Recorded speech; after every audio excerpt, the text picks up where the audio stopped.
हवा में मत उड़ो, हवा में मत उड़ो। पहलवान बनाना बिगाड़ना दोनों कसरों लगता है। सर आप हमारे लिए भगवान हो, आप हमारे लिए भगवान है। कुश्ती यहाँ तक, कुश्ती जो यहाँ पहुँची है वो इसके पीछे बहुत मेहनत है। सर जी मेरी बात सुनो। आप हमारे लिए भगवान हो, जैसा आप बोलोगे वैसे ही होगा। ठीक है सर। नहीं ना करो ना, दूसरा पैदा कर देंगे, क्या दिक्कत है? नहीं ऐसा कभी नहीं होगा सर, ऐसा कभी नहीं होगा। जैसे आप कहोगे ना वैसे ही होगा सर, सब कुछ ठीक वो तो करना ही पड़ेगा। दोस्तों नमस्कार। पहलवानों के धरने को बदनाम और कमजोर करने के लिए पूरा सरकारी तंत्र अब संचालित हो चुका है। मुद्दा यौन शोषण का है, पर सोशल मीडिया पर अब इसको राजपूत वर्षित जाट किया जा रहा है। ब्रजभूषण सिंह के समर्थक इनके राजपूत होने के चलते इनके यौन शोषण को भी जायज़ ठहराने में लगे हैं। हमारा समाज अंदर से कितना सड़ा हुआ है, इसका भेद खोलकर हम आपके सामने आज रखने वाले। एक बात आज आप अपने जहन में उतार लीजिए, हमारे देश में जिसको ठोकर नहीं लगती है तब तक उसकी अंधभक्ति की पट्टी खुलती नहीं है। ये आज के भारत की सच्चाई है। कल ही पहलवानों ने ऐलान कर दिया था कि आज रविवार को 12 बजे से #अरेस्ट ब्रजभूषण सिंह नाव को ट्विटर पर ट्रेंड कराना है। समर्थकों ने इस हैशटैग के साथ ट्वीट करना शुरू किया तो कुछ ही समय में 56,000 ट्वीट्स के साथ #अरेस्ट ब्रजभूषण सिंह नाव नंबर 1 पर ट्विटर पर ट्रेंड कर रहा था।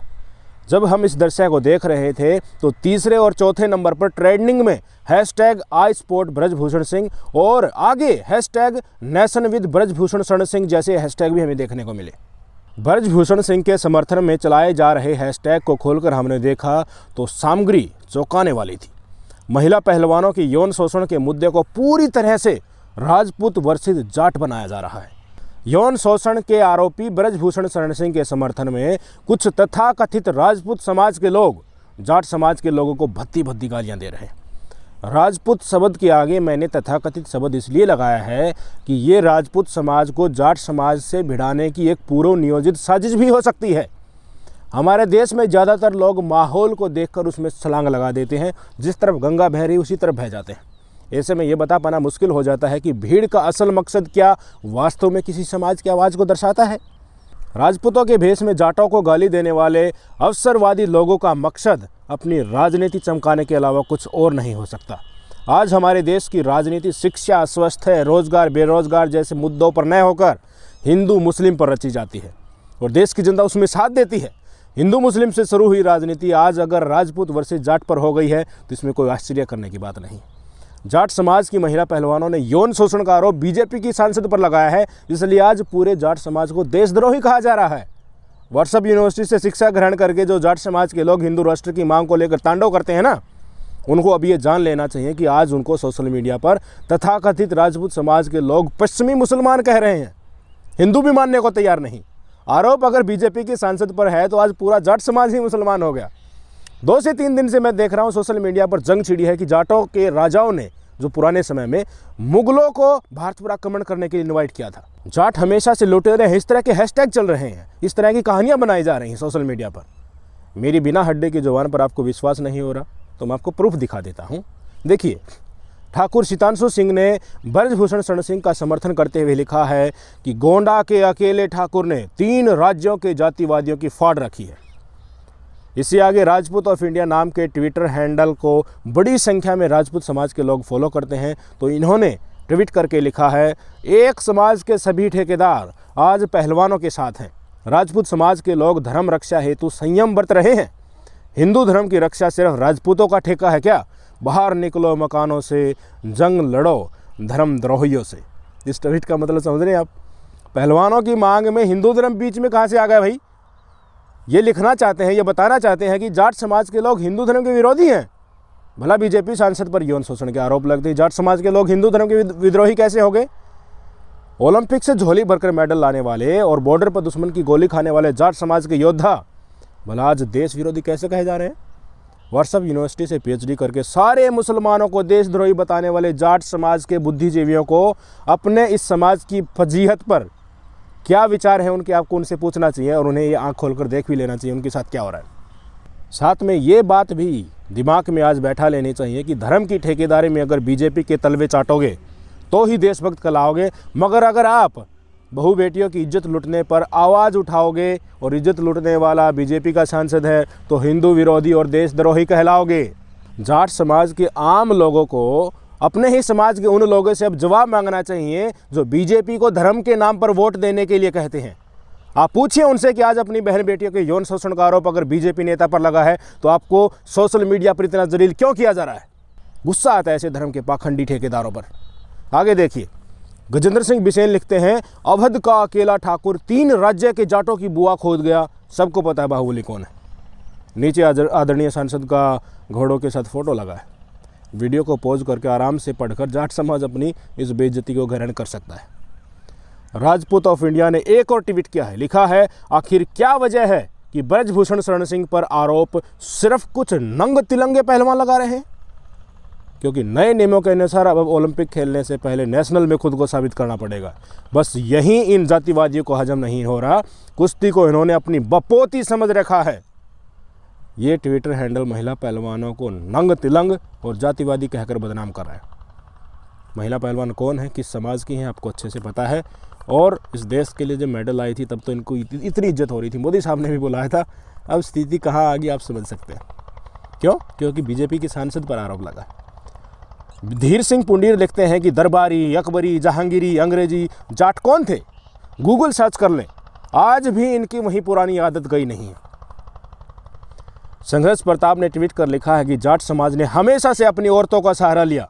पहले सूरजमल औरतों को आगे कर दिया करता था, वही रणनीति अब अपनाई जा रही है। औरतों को आगे करके सत्ता पाने के चक्कर में अपनी घर की इज्जत तक बेच खा ली।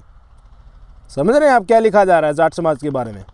कुंवर इरफान ने ट्वीट किया है कि मैं मुस्लिम गौतम ठाकुर खुले दिल से उत्तर भारत के शेर ब्रजभूषण शरण के साथ हूँ। मैं उत्तर प्रदेश के 1 करोड़ से अधिक आबादी वाले मुस्लिम राजपूतों को खुलकर ब्रजभूषण सिंह के साथ आने का निवेदन करता हूँ। #I support Brijbhushan Singh. इतना ही नहीं, भगवा पहने अयोध्या के संत भी अब ब्रजभूषण शरण सिंह के समर्थन में आ गए। ब्रजभूषण सिंह के पास बैठकर ही ऐलान कर रहे हैं कि वे अब इनके समर्थन में जंतर मंतर पर धरना देने के लिए बैठेंगे। सुनिए, हमारे नेताजी तैयार हैं, हम साधु समाज उनके साथ हैं, पूरे विश्वास के साथ। इस बात के लिए हमें उम्मीद है कि हम सुप्रीम कोर्ट के उन फैसलों को मानने के लिए तैयार हैं और जो भी जांच होने वाली है उसका संपूर्ण रूप से हम सहयोग करेंगे। संत कहेंगे ये महाराज जी हैं, इनसे भी चाहिए तो आप ले लीजिए, परिचय सही ले लीजिए। और महाराज जी ने अभी जो कहा है कि देश सुप्रीम कोर्ट से चलेगा, देश संविधान से चलेगा, जंतर मंतर से नहीं चलेगा। माननीय नेताजी के साथ में और मैं कहता हूँ अगर जंतर मंतर पे बैठने से न्याय मिलता है तो संत समाज भी चल के जंतर मंतर पे बैठे। इस मुद्दे पर इससे आगे मुझे कुछ नहीं कहना है क्योंकि बहुत भद्दी गालियाँ लिखी गई हैं। मैं उनको आपको दिखाना नहीं चाहता। कहानी का सार आप समझ गए होंगे। इस वीडियो के शुरुआत में एक बात जो मैंने बताई थी उसको मैं यहाँ दोहराना चाहूँगा कि हम अक्सर माहौल देखकर ही उसमें कूद पड़ते हैं, दिमाग नहीं लगाते कि ये चला कहाँ से होगा। बीजेपी के पास सोशल मीडिया पर अपनी पूरी सेना है। हो सकता है पहलवानों के धरने को कमज़ोर करने के लिए उन्होंने जानबूझकर जाट समाज के लिए आपत्तिजनक ट्वीट कराए हों। एक षड्यंत्र के तहत ये भी संभव है कि जाट समाज का चेहरा बनकर किसी ट्विटर हैंडल से राजपूत समाज को प्रत्युत्तर में गाली गलौज किया गया हो। इस तरह की घटना में बीजेपी IT सेल जो है माहौल बनाकर नफरत के बीज बो देता है। फिर जनता आपस में मारकाट मचाती रहती है, लड़ाई झगड़ा करती रहती है और जो मेन मुद्दा है वो ऑटोमेटिकली दब जाता है। हमारे इतिहास को उठाकर देख लीजिए, जब जब हमने आज़ादी खोई है विभाजन की राजनीति के कारण ही खोई है। अंग्रेज हमारे ऊपर 200 साल तक राज इसीलिए कर पाए क्योंकि उन्होंने फूट डालो और राज करो की नीति अपनाई। भारतीयों को भारतीयों से ही लड़ाया, हमारे लोगों को ही अंग्रेजी सेना में भर्ती किया और हमारी स्वतंत्रता के लिए लड़ने वाले क्रांतिकारियों पर गोली चलवाई। एक बार विभाजन के बीज बोने के बाद हमें एकजुट होने में 200 साल लग गए। आज उन्हीं फूट डालो और राज करो की राजनीति का हम शिकार हो रहे हैं। हिंदुओं को मुसलमान से लड़ाया जा रहा है, यादवों को ठाकुर से लड़ाया जा रहा है, जाटों को अब राजपूतों से लड़ाया जा रहा है। पिछले हरियाणा के विधानसभा चुनाव में जाट वर्सेज अदर कास्ट कर दिया था। हिंदी प्रदेशों में गाय के नाम पर वोट मिलता है तो गाय को माता कहा जाता है। पूर्वोत्तर में हिंदू धर्म नहीं है, ज़्यादा कम लोग हैं उनको मानने वाले, तो गाय के नाम पर वोट नहीं मिल सकते। इसलिए मेघालय के बीजेपी अध्यक्ष सरेआम मीडिया के सामने कह रहे हैं कि मैं गाय का मांस खाता हूँ और मेरी पार्टी बीजेपी को इससे कोई दिक्कत नहीं है, आला नेताओं तक को दिक्कत नहीं है। समझ रहे हैं? जहाँ गाय के नाम पर वोट मिलता है तो वहाँ गाय माता हो जाती है और जहाँ गाय के नाम पर वोट नहीं मिल रहा वहाँ गाय हजम कर जाते हैं। आज जाटों का नंबर है, अतीत में किसानों का नंबर था। बेरोजगारों को लठों से तोड़ा गया, उस समय उनका नंबर था। वोट लेने के लिए बीजेपी ने दिल्ली विधानसभा चुनाव के दौर में दिल्ली दंगे कराए, जिसमें हिंदू भी मारे गए, मुस्लिम भी मारे गए। पार्टी को कोई फर्क नहीं पड़ता। रामनवमी में आपको बताया ना, अब बंगाल में हिंसा हुई थी, हिंसा भड़की थी, जिसको चलते अमित शाह साहब कहते हुए नजर आए थे कि दंगाइयों को मैं उल्टा लटका दूंगा। पर कल ही खबर आई है कि बंगाल के दंगे बीजेपी के पूर्व विधायक के द्वारा प्रायोजित किए गए थे, कल उनको अरेस्ट किया गया है। तो क्या हम अमित शाह इनको उल्टा लटकाएंगे? अब कहने का मतलब यही है कि जब तक विभाजन का शिकार आप होते रहोगे, एक एक करके लटकाते रहोगे। बीजेपी मोदी का चेहरा दिखाकर वोट मांगती रहेगी और ब्रजभूषण जैसे लोग हमारी बहन बेटी को शोषण करते रहेंगे। इनकी राजनीति को समझिए। आज बीजेपी को हिंदू मुस्लिम के नाम पर सत्ता में आप ला रहे हो, कल दूसरी पार्टियां भी इसी पैतरे को अपनाएंगी। नेता का विकल्प जब तक नेता में ढूंढते रहोगे, एक एक करके कुटते रहोगे और कुछ भी हासिल नहीं होगा। धर्म की राजनीति में बहकर सरकार के वादे जुमले भी हो जाएंगे तो भी आपको फर्क नहीं पड़ेगा। आज मोदी जी मन की बात का 100वां कार्यक्रम कर रहे थे। साहब ने वीडियो जारी की है, मन की बात कार्यक्रम का प्रसारण कैसे होता है, घूमने वाले बड़े बड़े कैमरे लगाकर, अच्छे से फ्रेम बनाकर पूरे सीन को पूरा शानदार तरीके से फिल्माया गया था। तैयारियां तो ऐसी हो रही थी कि जैसे आज मोदी जी देश की जनता को कोई बड़ी राहत देने वाले हैं। पूरे देश में बीजेपी नेताओं ने मोदी जी की मन की बात कार्यक्रम को बड़ी धूमधाम से सुना। कहीं कहीं तो काफ़ी भीड़ इकट्ठा करके मोदी जी की मन की बात को सुना गया। सेल्फी विद डॉटर अभियान को शुरू करने वाले जींद जिले के सुनील जागलान से मोदी जी ने फ़ोन पर बात भी की। सुनील ने कहा कि वो मोदी जी की आवाज़ को सुनकर बड़ा ही गर्व महसूस कर रहे हैं। पहलवानों का मुद्दा सुनील ने नहीं उठाया। नमस्कार सुनील जी। नमस्कार सर, मेरी खुशी बहुत बढ़ गई है सर आपकी आवाज़ सुनकर। Sunil ji, selfie with daughter हर किसी को याद है।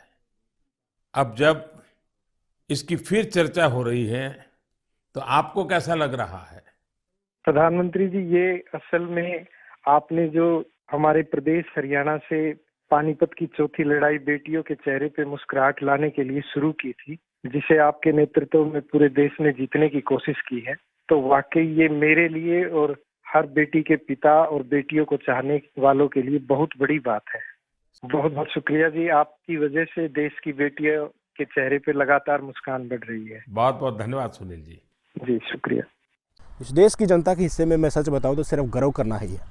करीब 32 मिनट चली मन की बात में मोदी जी ने चीन, अडानी, बढ़ती हुई आर्थिक असमानता, आवश्यक वस्तुओं के बढ़ते दाम, जम्मू कश्मीर में आतंकी हमले, छत्तीसगढ़ में हमला हुआ, महिला पहलवानों का अपमान, किसान संगठनों से जो वादा किया था उसकी वादा खिलाफी, सत्यपाल मलिक के द्वारा लगाए गए एलिगेशन पर कोई भी मन की बात में इन मुद्दे पर बात इन्होंने नहीं की। कांग्रेस नेता जयराम रमेश ने सवाल उठाया कि देश के मुद्दों पर मन की बात कार्यक्रम में चर्चा नहीं हुई, तो बीजेपी नेता ज्योतिरादित्य सिंधिया ने ट्वीट किया है कि मन की बात कार्यक्रम ऐसी दुराचारी राजनीति पर चर्चा करने का मंच नहीं है, बल्कि आम नागरिक की सफलता को विश्व पटल पर प्रोत्साहित करने, जन आंदोलनों को उजागर करने और देश में सकारात्मकता और विकास को बढ़ावा देने का प्लेटफॉर्म है। ज्योतिरादित्य सिंधिया खुद कह रहे हैं कि मन की बात जन आंदोलन को उजागर करने का मंच है। देश की महिला पहलवान बीजेपी सांसद की यौन शोषण के खिलाफ 7 दिन से जंतर मंतर पर बैठी हैं, पर वो आंदोलन बीजेपी को नहीं दिखाई दे रहा। आपकी इतनी ही औकात है, सच बात तो यही है। हिंदू मुस्लिम और जातिवाद के नाम पर बटी हमारी देश की जनता आज समझ ले कि उनकी वैल्यू क्या है। जिनको चुनकर आप कुर्सी पर बैठाते हो, उनसे ही हक मांगने पर आप लटका रहे हैं। आवाज़ उठाने पर यही सरकार पूरे इकोसिस्टम के साथ हक मांगने वाले की जुबान में कील ठोक देती है। पार्टी कोई भी हो, आपको चाहिए कि राजनीति असल मुद्दे पर हो। बेरोजगारी, महंगाई, शिक्षा, स्वास्थ्य, विकास जैसे मुद्दों पर अगर आप वोट डालोगे तो सुखी रहोगे, नहीं तो कभी मुगलों के, कभी अंग्रेज़ों के, कभी बीजेपी के, कभी कांग्रेस के, कभी केजरीवाल के गुलाम आप बने रहोगे। कुछ हासिल नहीं होगा। आपस में लड़ते रहोगे, मारकाट मचाते रहोगे, सड़ते रहोगे। सोचिएगा ज़रूर, बात बहुत गहरी है। नमस्कार।